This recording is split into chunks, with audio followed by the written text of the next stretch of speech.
The Planning Commission on August 20th, 2013, approved the final subdivision plats for Hidden Lakes 3A and 3B.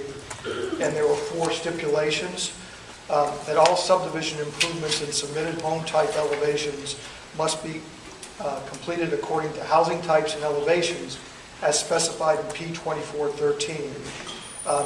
In addition, they had to meet the 2004 PUD master plan requirements. If you recall, if you don't, this was a master plan development, and there were some requirements they had to do. And part of those requirements said 50% of the houses must have brick and stone elements, and that the garages have garage door windows. So we restated that in that first stipulation.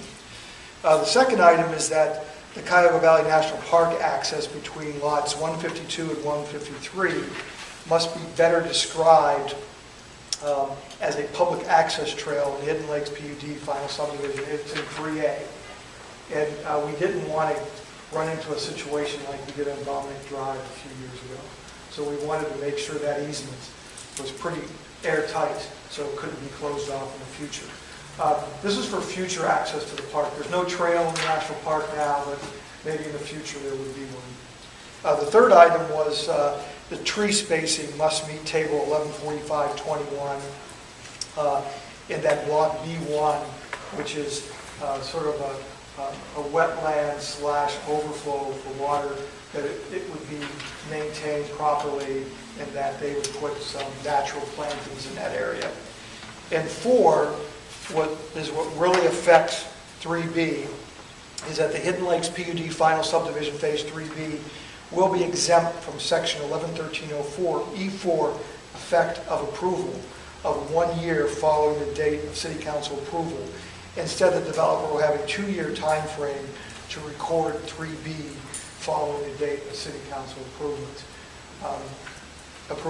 This doesn't mean they will take 2 years, but it gives them up to 2 years.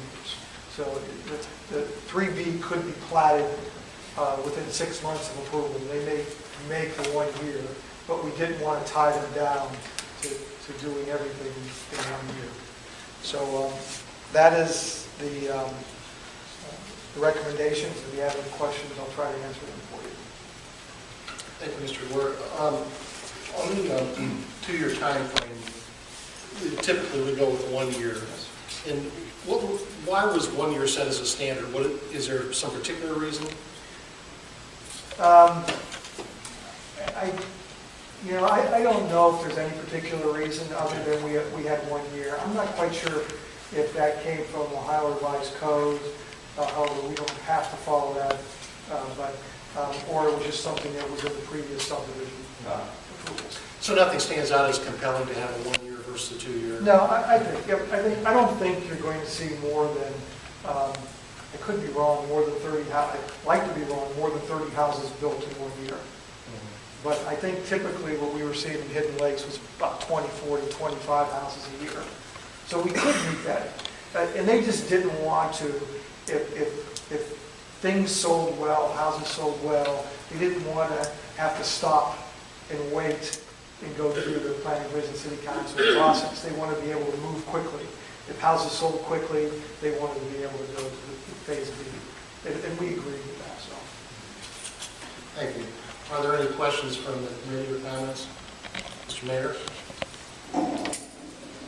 Thank you, Mr. Chairman. My only observation I want to make, and I really appreciate the Planning Commission on step 2 and their action to definitely get the wording properly on that division between those 2 lots for that walkway. And just in reference to what we did experience 2 years ago with Dominic Drive situation. So I really do appreciate